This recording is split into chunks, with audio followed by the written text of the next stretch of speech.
dying of laughter.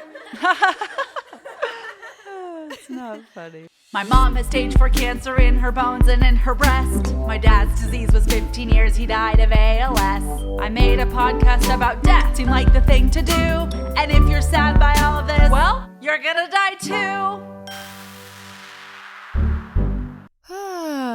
Finally sitting down to record this first episode. At this point, I have recorded more than 20 interviews with people in their 20s and 30s who have lost a parent or a sibling. And I'm feeling really excited about that. Is that weird? So this is the first episode I've been kind of avoiding because it's just me talking, which is a lot more challenging as well as vulnerable to talk about my journey. But I figured if someone is listening to this podcast or wants to listen to it, they might be curious about why I am doing it. Perhaps you read the description below that explains a little bit about the journey, but I'm going to give just like a quick recap of my story. I'll probably redo this at some point one day with a producer and make it fancy and less laggy and awkward, but for now, this is where we are. So when I was in 3rd grade, my parents were diagnosed with ALS and breast cancer, but my dad's first symptoms of ALS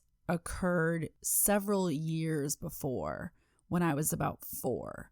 So at that time, they didn't diagnose him for a few years. I'm not exactly sure why. I guess technology gets better every day, every year certainly, and maybe at the time they just didn't assume it was ALS. So if you don't know what ALS is, fuck you. Just kidding. No one does. So all good. ALS stands for amyotrophic lateral sclerosis. It's also called Lou Gehrig's disease, named after the famous baseball player who died from it. It's a disease where your muscles stop working and essentially deteriorate. That's why people who have ALS look a little bit strange or quite skinny. You tend to either lose feeling in your limbs first, your arms and legs, or some people lose their voice first. My dad was losing feeling in his arms and legs at first. I remember him walking around without the use of his arms for a long time. That image is very clear. We could still race up the stairs, walk around, do somewhat normal stuff. He just couldn't use his arms or his hands. So people would feed him food at the dinner table. He said one of his first symptoms was dropping forks and not being able to hold pens and kind of feeling uneasy, like, is it me? What's going on? This is weird, because it was very faint at first, kind of like a very slight twitch, and then eventually continued to develop to the point where it was not just him, it was the ALS. ALS kind of became known by the ice bucket challenge. What's a terminal illness without a viral video associated with it? Am I right? Before that, literally, I don't think anyone I talked to had ever heard of it. They don't know how you get it, and there is no cure. They are learning more and more, and there's some things that are slowing the process, which is fantastic. I'll probably go into that more at some point, but essentially those are the basics. So I became really fascinated earlier on in my life that someone could get this disease, slowly lose all feeling in their body, have their brain be not affected at all whatsoever, and then there was just nothing they could do about it. I remember my dad as someone who lived on a bed. He lived on the bed in the upstairs bedroom of my house for many years. He couldn't feed himself at that point or even move, walk, couldn't scratch his face, couldn't change the channel. He had an oxygen tube up his nose, both nostrils, to help him breathe. There was a lot of nurses in my house, or sometimes part-time, or, different people would be in and out. There was a muscle guy, a masseuse guy. There was just all kinds of people helping him. My mom took care of him for many years in the home, and eventually, after about 4 years, he moved into a 24-hour care home about 45 minutes away from my house. Fortunately, it was a really great establishment that admittedly not everyone can afford to be in a place like that. And that is a huge issue of ALS, the financial costs associated with it. Because full-time care, as you know, is very expensive. And my mom, bless her heart, took care of him for a long time. And it's, a really personal decision what each family can do or is able to do or wants to do. But eventually that was what was best for our family and for him. So he had 24-hour care. I visited him about once a week. I remember it being very strange to be in 7th grade and to have a dad who didn't move live somewhere else in essentially kind of like an old people's home is the closest thing I can compare it to, except people were in and out all the time. And not because they got better, but because they died. So I remember seeing people one week, the next week they weren't there. And I'll never forget, there was a girl there in her 20s who had a picture of her and her boyfriend on her nightstand. She'd been in a rock climbing accident and unfortunately had fallen and was now very disfigured and mentally ill and, she just didn't look like the normal person she once looked like. And I remember thinking, whoa, that person on the nightstand is that person in the bed because they look totally different. My dad loved deep conversation. He was extremely intelligent. We would talk about sports, politics, entertainment, news, what was going on in the world. He was a huge source of feeding me what was happening. And I kind of have triggers around when sometimes people are very intelligent or very in the know because I have this sort of open wound inside of me that says, well, I would have been more intelligent if my dad was alive. Is that an excuse? Is it true? Does it matter? I don't know. My dad went to Dartmouth at age 16. He graduated college at 20. He entered Harvard Law School at 20, and by 23, he had 2 degrees. So yeah, he was really smart and very married to his work. Law was his life. And although I can't relate to loving law, no offense, I can relate to loving what I do. And eventually he couldn't work anymore. He worked from home for a number of years. He had people move the computer mouse for him, do his emails, all of that stuff. But after a while, that only becomes so possible. So when he couldn't work anymore, I noticed a shift in his depression, understandably. I didn't really know what depression was at the time, but you catch my drift. And I just have so much respect and empathy for anyone who can no longer do what they love, for anyone who can no longer move, or for anyone who was at one point a certain way in the world and at another point is another way in the world. So he came to every play I was ever in. I did about 3 a year, plays and musicals, dance recitals, sometimes 4 a year, and he was at every single one that I ever did in his wheelchair with his oxygen tubes and his nurses and help. Came in with a minivan that brought him in and out on a ramp and a wheelchair, and it was a whole thing. Super embarrassing. Sometimes people said things, sometimes they didn't. People would definitely ask what was wrong with him. What's wrong with your dad? Is your dad okay? Is your dad retarded? Why does he look like that? Definitely all questions that I got. So when I was a senior in high school, my sister was a sophomore. Eventually my dad was no longer able to speak. His voice box no longer moved. I don't exactly know how it works, but he was 100% completely coherent and aware of what was going on, but he could not move and he could not speak. And when you have ALS, the muscles in your face are, they've deteriorated, so you kind of just look like a stone, weird, sad statue. And the thought that someone was coherent inside of that shape is still one of the most heartbreaking images that I'll ever have in my mind. He didn't speak for about the last year. I went to college. I was a freshman at USC. Oh, I should have said this before. I'm originally from the Bay Area, a town called Novato in Marin County, about 50 minutes from San Francisco, give or take. So it was about an hour plane ride away. I felt a lot of guilt and stress about going to school, but I knew it's what he would have wanted for me. That said, not being able to have phone calls was stressful because I would email updates. But of course, being an 18-year-old freshman in college, there's so much going on. There's so much to adjust to, so much fun and partying and theater and sorority and just craziness. I definitely didn't update him very much. Now I would have been so good. Like if he was alive right now, I would have talked to him all the time and sent all these cool emails. But it is, that's how old I was. This is what happened, not what I wanted to happen. This was my life. And I would fly home almost every weekend to see him. It was very awkward talking to him. Talking to anyone who doesn't respond is in general quite awkward. And after about a year of that, he died. It was very complicated.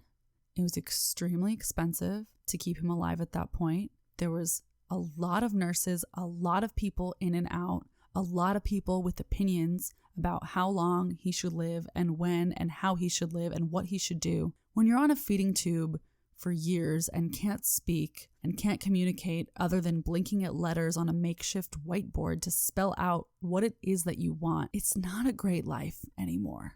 From start to finish, this journey had been 15 years of his life. About 75% of people with ALS live just a few years, often 2 or 3 years.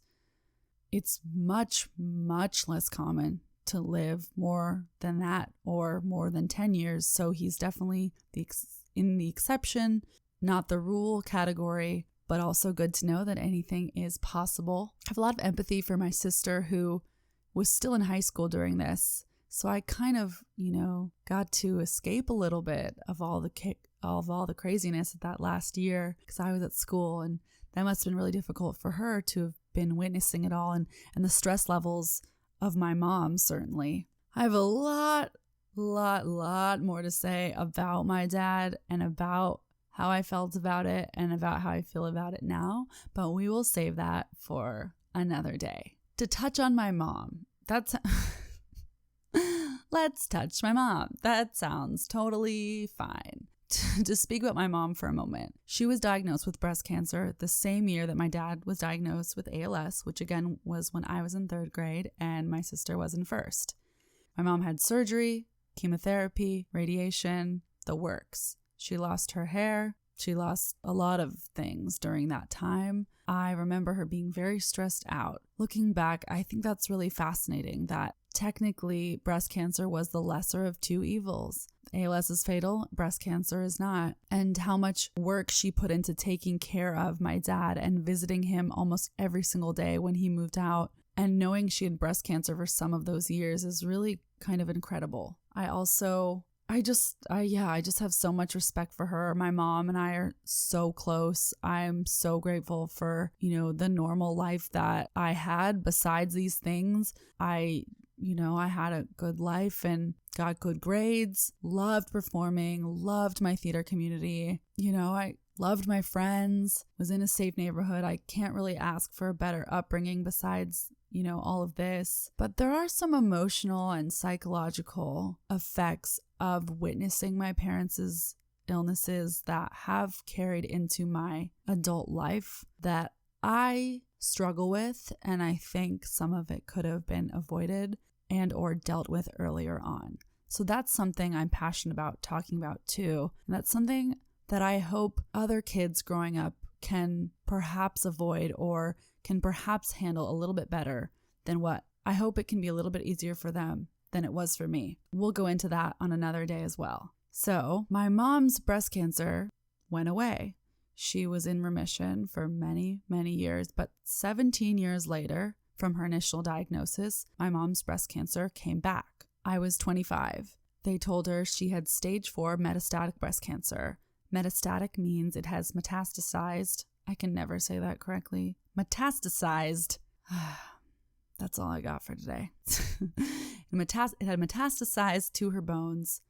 So what that means is it had already spread and she would no longer be eligible to recover. So my mom will have breast cancer for the rest of her life. Just because your breast cancer spreads doesn't mean that that is the same for you. It is very individual. I'm obviously not a health professional. I'm going to interview a lot of them and I'm going to share more about that later. But just to catch you up to speed about where things are. So her cancer returned to her bones, spine, and sternum. She does not have breast cancer in her breast. It is the breast cancer in her bones.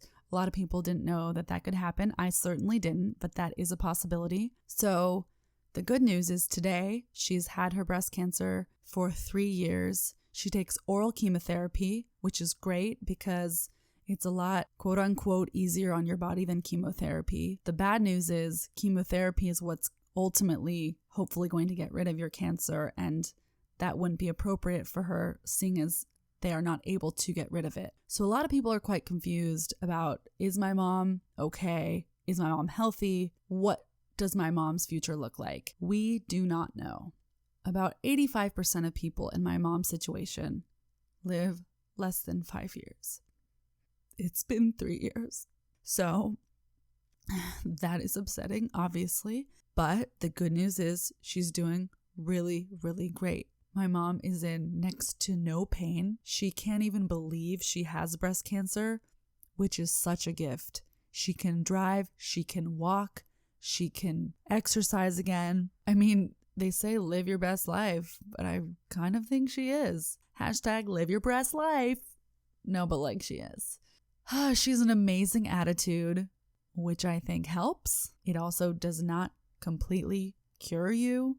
I kind of have triggers around when people say, well, my person meditated every single day and then she was cured. It's really complicated. I do believe having a positive attitude makes a huge difference. Absolutely. But I also think there's certain genetic factors that contribute to certain illnesses and diseases. And who knows what the universe or a higher power or anything or anyone or God out there has in store for her or for anyone. So this podcast, all of this has been a long time coming.